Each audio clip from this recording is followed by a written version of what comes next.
Il n'est pas acceptable qu'un pays comme la France, qui recule régulièrement dans le classement de la liberté de la presse, ne se positionne pas. Il n'est pas normal que les gouvernants, que le gouvernement français ne dise pas stop.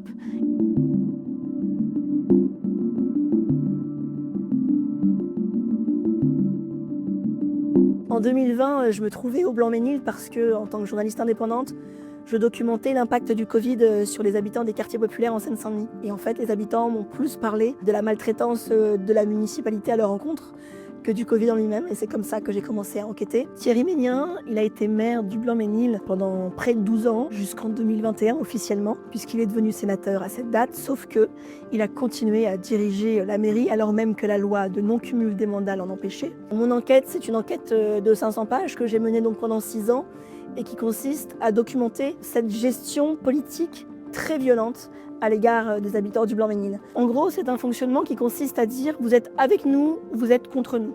Et si vous êtes contre nous, eh bien vous pouvez ne plus exister dans la ville. Et donc cette enquête, elle a été rendue publique en février, le 11 février précisément, un mois avant les élections municipales. Thierry Mégnien était de nouveau candidat à la mairie du Blanc-Mesnil et visiblement, il n'a pas supporté mon enquête puisqu'il considère qu'elle est en partie responsable de son échec puisqu'il a été battu aux élections municipales au second tour. Et il a donc dit à une journaliste du Monde « Je vais la faire condamner en diffamation, je vais la fouetter, elle va mourir, je la tue » en m'insultant de salope, qui est une insulte sexiste.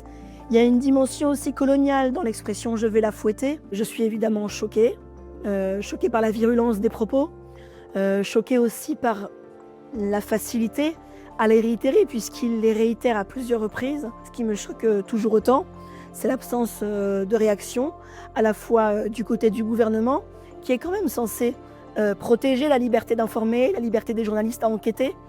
Thierry Mégnien a tout à fait le loisir de porter plainte en diffamation s'il le souhaite, évidemment. Mais en revanche, les menaces de mort et les insultes de cette trempe-là sont parfaitement inacceptables. Je ne suis pas la seule.